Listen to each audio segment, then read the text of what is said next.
هو احنا ازاي مستنيين الناس تحبنا واحنا مش بنحب نفسنا؟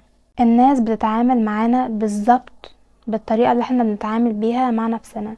النهاردة في الفيديو ده هقولك على اهم 4 عادات وحاجات تعملهم عشان تحب نفسك اكتر، وبالتالي ثقتك بنفسك تزيد اكتر والناس تبتدي تحبك اكتر. اول حاجة واول عادة عندنا: بطل تقارن نفسك بالناس. اوعى تقارن نفسك بحد. انت اتخلقت في الدنيا فريد من نوعك، مفيش حد شبهك ولا انت المفروض تكون شبه حد، ايا كان شكلك، ايا كان مستواك المادي، ايا كان ستايلك عامل ازاي. بطل تشوف الناس معاهم ايه وهو مش معاك، وتقارن وتعمل مقارنات: ده احسن مني في كذا، ده معاه فلوس اكتر مني، ده معاه عربية احسن مني. خليك عارف ان حياة الناس اللي انت شايفها بيرفكت وعمال تقارن نفسك بيها، انت ما تعرفش ايه اللي ورا الستارة، ما تعرفش حياتهم عاملة ازاي، الحاجات اللي هم مخبيينها، الحاجات اللي مش باينه لك عاملة ازاي. الشخص الوحيد اللي المفروض تعمل مقارنة بينه وبين نفسك هو نفسك. اعمل مقارنة بينك وبين نفسك، شوف انت كنت فين وبقيت فين، شوف انت فين دلوقتي وهتبقى فين. ركز مجهودك واعصابك وطاقتك على نفسك، على ان انت تكون احسن من امبارح، تكون افضل نسخة من نفسك، تحب نفسك اكتر. متضيعش اعصابك ومجهودك في ان انت تراقب الناس، راقب نفسك. تاني حاجة عندنا: مش مهم خالص الناس بتقول عليك ايه، مش مهم خالص الناس شايفاك ازاي. ما تحطش نفسك تحت ضغط كبير قوي ان انت تكون مثالي. مش لازم تكون احلى جسم في الدنيا، مش لازم تكون اكتر انسان غني في الدنيا، مش لازم تكون اشطر وانجح حد في الدنيا. تقبل ان انت just a human، انت مجرد انسان. ده مفهوش تقليل من قيمة الانسان، هو فيه زي تواضع او رضا. مش لازم تكون بيرفكت عشان تحب نفسك، انت كده بتحب نفسك حب مشروط، وبالتالي زي ما انت بتحب نفسك حب مشروط، الناس برضو هيحبوك بشروط. مش هيحبوك عشانك انت، هيحبوك مثلا عشان انت شكلك حلو بس، هيحبوك عشان انت معاك فلوس بس. فالطريقة اللي انت بتعامل بيها نفسك او بتحب بيها نفسك الناس هتحبك بيها برضو.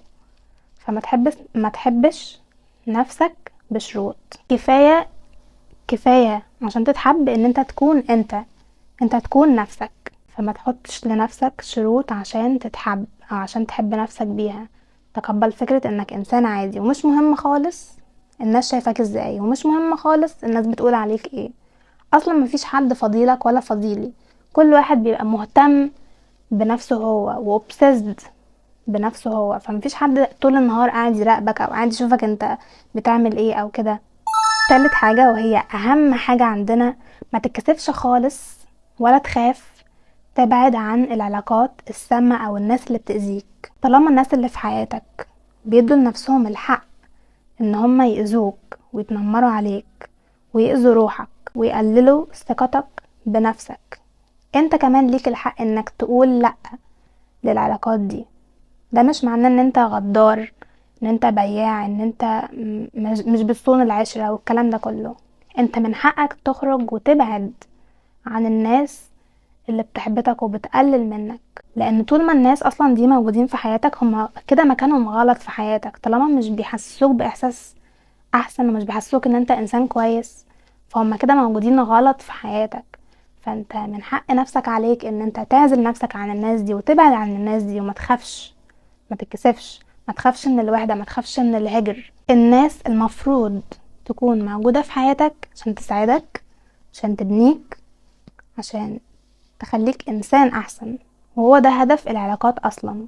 لو العلاقات مش بتعمل كده فيبقى بلاش احسن. رابع واخر حاجة عندنا وهي ان انت لازم تكون على تواصل قوي جدا مع نفسك الداخلية. اتكلم مع نفسك، اقعد مع نفسك وقت اكتر، افهم نفسك، حس بمشاعرك، اعرف ايه الحاجات اللي بتساعدك، ايه الحاجات اللي بتضايقك. خصص وقت كبير لنفسك تسترخي فيه، ترتاح فيه، تفكر فيه بهدوء. بتستعيد طاقتك، بتفهم مشاعرك اكتر، بيديك فرصة كبيرة قوي وفرصة احسن بكتير ان انت تفكر في اهدافك في الحياة، تفكر في مستقبلك، تفكر في العلاقات اللي انت فيها هل هي صح هل هي غلط.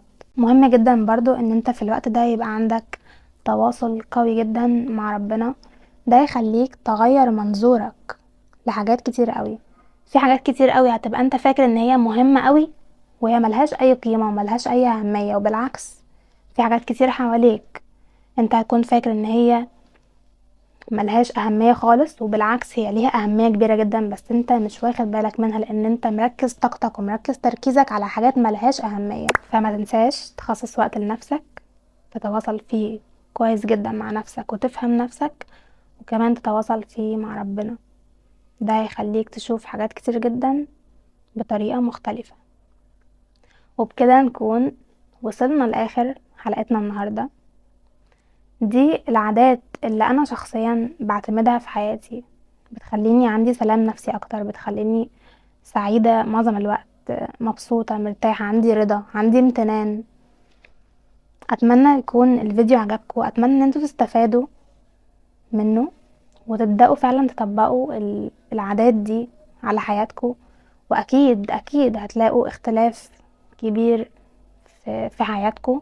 كان معاكم شيرين غنيم في قناة مع بعض.